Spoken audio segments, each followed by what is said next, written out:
Hey guys, and welcome back to my channel. So I am filming in my backyard because I haven't left my house in like 3 days or something crazy like that. So if you hear noise in like the background, it's like the neighbors or the birds or, you know, ambient noise. But if it's too distracting when I watch this back, I probably will just film it again indoors. So the topic of today's video is going to be how to change your people-pleasing and attention-seeking behavior. Now, this video goes right along with my previous video when I explain why we tend to seek out partners who are emotionally unavailable, and then why we tend to act out once we are in said relationships. So a lot of people were requesting that I not only explain why we do these things, but also how to fix them. I want to give a disclaimer. I am not a licensed psychotherapist. I am not a licensed psychologist. I have a bachelor's degree in clinical and counseling psychology. So this is more so coming from a place of research on my own behalf and life experience. Like I said before, I also happen to be somebody who lived in a dysfunctional household, and then I developed people-pleasing behavior, and then, you know, once realizing that I had these problems, I sought to fix them. So basically, I'm just paying forward what I have learned and what I have used to help heal myself. Okay, so I'd say one of the most important steps in changing people-pleasing behavior is to identify the why. Right? You want to identify why you want to change people-pleasing behavior in the first place. And that's with any behavior that you want to change. You want to identify what the negatives are of that behavior and why they outweigh the positives, so that you'll be motivated to get up every day and work towards achieving that goal of changing your behavior. Because if the positives in your head of being a people pleaser outweigh the negatives, then you really feel like you have no reason to change. The negatives greatly outweigh the positives, because the positives are like, okay, you know, you come off nice to people, you come off friendly, people tend to like you a little more, but at the end of the day, nobody genuinely respects a people pleaser. And I've experienced this firsthand. It's like they like you because they know you're going to people please, they know you're going to do whatever they ask you to do, they know that they can get favors off of you, they know that, you know, you're going to cater to them, but they don't really like you or respect you as a person. And that's something that is very hurtful, first of all, especially if these are people that you genuinely care about. You don't want to attract those type of people into your life and have them using you. So that's one of the negatives of being a people pleaser that you want to keep in mind, so that you're motivated to change. Another big negative of being a people pleaser is that you neglect your own needs while you're serving other people's. At the end of the day, you have to look in the mirror and face your own self. If you're people pleasing and chasing after emotionally unavailable people, you are going to be disappointed in yourself in the end, and you have to look at yourself in the mirror. Another negative of being a people pleaser is that you suppress your emotions, and there is a plethora of negative side effects to suppressing your emotions and keeping them locked away. It increases your risk of cancer, and I'm not making this up, I'll leave like some articles down below. It increases your risk of like diabetes, heart disease, and obviously anxiety and depression goes up when you are suppressing your emotions. So you are physically and mentally breaking your body down being a people pleaser, because you're constantly suppressing your emotions in favor of other people's emotions. Now that you have the why you should stop, or the negatives, I hope that, you know, that is enough for you to be like, okay, damn, like I definitely need to get on the good foot and change these behaviors. Okay, so I'd say that the next thing I had to learn how to do was to identify my triggers. Okay, I tend to break into people-pleasing behavior when people are standoffish towards me, when they are ignoring me, when they just seem really flat and their emotions seem really flat, or when they're actively shaming me, right? This can go for any type of relationship, friendship, platonic relationship, but I'm really talking about in context of a romantic relationship, because that's what my thread was about, was more so why we pick emotionally unavailable partners in order to people please our way into their lives. You need to identify your trigger, what makes you jump into these people pleasing behaviors, because once you identify your triggers, you can become absolutely present in the moment of those feelings. Triggers are horrible. It's horrible when you're triggered. But triggers are important because you cannot fix a feeling that is not on the surface. You cannot fix a behavior that's not on the surface. So triggers act as a way of showing you that there's something still buried deep inside you that you need to change. Now, this is where things get a little bit technical, okay? In the past, it was said by psychologists that memories, traumatic memories, and things that trigger you cannot be changed. That they're just there, and you have to manage them, right? You have to learn how to manage them. But recent studies have shown when you have been through something traumatic and you are triggered and you have a certain behavior that comes from those triggers, you can actually manipulate those memories in order to change those triggers. When you're going to therapy, which I highly recommend you do, what's happening is that your therapist is going to trigger what took place in your childhood, going to bring it forth. And that's why a lot of people are afraid of therapy, because they know that anything that's buried deep inside of them is going to have to come out. What a therapist does is they trigger those things, and then they give you a safe space to feel those emotions. So when you're on your own and you're triggered, what happens is you feel the emotions as if they're still taking place, and you react to them in a dysfunctional manner.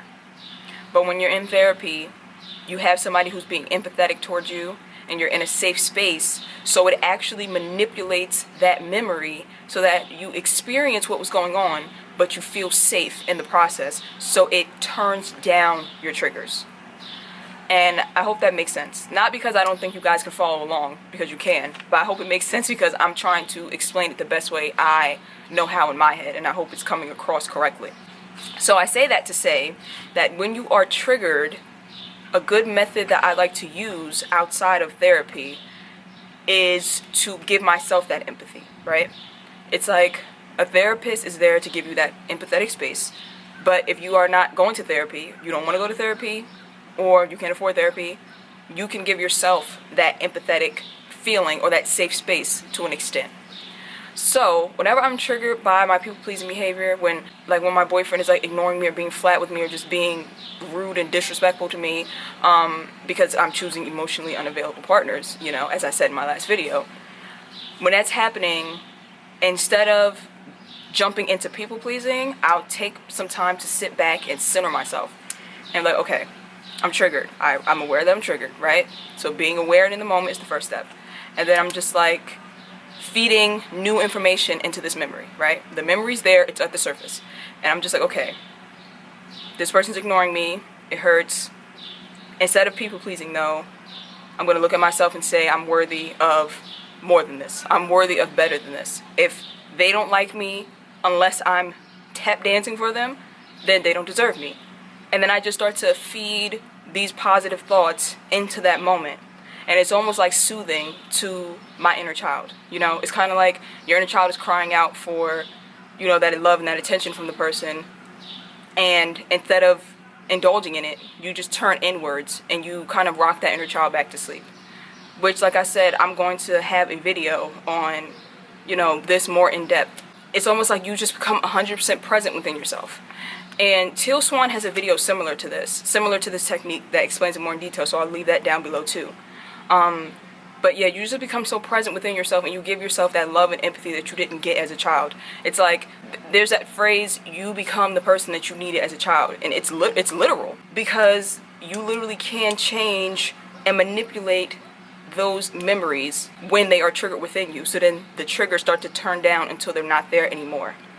And it's a process. It's something that I still do to this day. I still do it. Whenever I feel like I have to jump into people pleasing, I still scale back. And I'm just no, that's not, I don't need to do that. If they don't like me, or if they don't want to ignore me, they want to whatever, that's fine. I'm not going to go out of my way. My feelings are valid. I'm going to express my feelings, and I'm going to give myself that sympathy. Now, in terms of choosing partners who are emotionally unavailable, I'd say that once you start to heal your people pleasing, you genuinely stop being attracted to those type of people. When you start to heal your people pleasing, emotionally unavailable people just seem get out my face. You know what I'm saying? They just seem they don't seem so appealing anymore. They just seem why am I even dealing with you? When there's a million other people who are willing to love me back. And that's when you will start to know that you're really healing. Because emotionally unavailable people just will seem I was attracted to you at one time. What for? I'm not getting anything out of this type of thing, I'll leave an article down below about how to change more general people-pleasing behaviors, because those are the things that are more broad in terms of how you interact with people. There's things you know, set clear boundaries, learn how to say no, and things like that. Those are important too. You know, you can implement those things into your everyday life, so I'll leave the links down below. But for this video, I wanted to more so talk about the root of the problem. Okay, so now we turn to attention seeking. Now, in my last video, I explained that attention seeking is something that we naturally do as human beings. We naturally seek attention, but it gets worse if we were emotionally neglected as children. We grow up to be adults who look for attention in negative ways, and in our relationships, instead of asking for the attention that we want, we act out in order to get it, and we cause unnecessary drama and start unnecessary fights in our relationship. For this one actually was easier for me to change than the people pleasing, believe it or not. I just started to ask. Like, I watched Teal Swan's video, I'll link that down below too. I watched Teal Swan's video about just asking for what you need. Like, it was so simple. I'm just like, why didn't I think of this before? She was saying that, like, sometimes at night she would feel so lonely and she would just be like in her bed just crying herself to sleep, and then she'll be like, wait, why am I doing this? Like, I have a roommate, I can just go and ask them to sleep with them. And she would just get up and go and ask. And I was just like, that seems a little too simple to actually work. But then when I started to think about it, I'm just like, wait, why wouldn't it work? You know, as children, we don't have the tools to ask for what we need. We can only act out and hope that those needs get met. But as adults, we have the mental tools to understand exactly what we want, exactly what we need, and then to ask for it and receive them. And if the person sees something wrong with that, or if they feel like you're too needy, or they feel like they can't handle it, then that is not the person for you, clearly. Now, I'm not saying that you should, I'm not saying this as a way to justify really needy, clingy behavior, right? Because that's not coming from a good place either. Like, we have needs as adults and we have needs as humans, but being needy, desperate, and clingy, that's not something you want to be either, because that will put people off, and also it's letting off this energy that you don't want to sit in. You don't want to sit in a desperate type of energy, you know? You want to sit in a positive, whole, loving, high vibrational energy. So I'm not justifying being clingy or needy, okay? What I'm saying is that when you start getting those needs met in a healthy way, being clingy or needy starts to actually turn down, you know? So if there's not someone who is willing to give you a certain amount of attention, that's just going to make you even more desperate and clingy and needy for them. So that person is just not for you. That's what I've come to find. I was in a healthy relationship. I want to say, what was it, last year? Maybe a year and a half ago we might have broken up. And we were together for 9 months. And I always saw myself as an emotional, clingy, needy person, right? And I also saw myself as a very insecure person. And I had insecure and needy and clingy tendencies. But with this guy, those things just disappeared. They disappeared, because whenever I would need attention, I would just express that to him, and he was very understanding, and he was there for me. And those things, you would think that those things would make you be even more needy, even more clingy, but no, they actually like scale that clinginess and that neediness down because you're getting those needs met. So, like I said, I just learned how to ask. I just learned how to ask for attention instead of acting out for it. And also, in the context of not being in a relationship, like let's say you're not in a romantic partnership and you can't just go and ask for certain attention that you want, I've come to find that giving other people positive attention also satisfied my need of getting attention, you know? Like, just really being able to sit back and appreciate people for who they are and being grateful for what they do. Even if it's just people who you just admire, whether you see it online or people that you interact with in your day-to-day, tell them that. Tell them that you admire them. Tell them what you like about them. Because giving that positive attention, it really did make me feel better about, you know, my lack of feeling like I'm not getting any. You know, I don't know why it works per se. I can't really tell you why. But it does work. Try it. I'm telling you, I've done it plenty of times. And another way that I changed attention-seeking behavior, I would have to say, is to definitely take up something creative, right? Take up something creative, because that will turn your attention away from, and I guess this could apply to any behavior actually, but that would turn my mind frame away from, oh my god, like I feel so neglected, abandoned, like I feel so, you know, it's this negative mood, and then you start to act out to get attention. When I turn my attention to my art, it like suppresses that feeling. And then when you post your art online, people appreciate your artwork and, you know, give you compliments, and that also is a way of getting healthy attention. You know, there's nothing wrong with attention seeking as long as it's healthy attention seeking, you know, as long as it's not damaging your relationships, as long as it's not damaging your self-esteem or your inner being. There's nothing wrong with seeking positive attention. So yeah, those are the things that pretty much helped me. And I just want to conclude this by saying that no behavior that you have been, you know, imprinted with as a child is going to change overnight. So you're not going to wake up tomorrow and just be like, oh, I feel better, now I can go on to a healthy relationship. I mean, it could happen. I'm not saying, because I believe anything can happen, but for me, it didn't happen that way.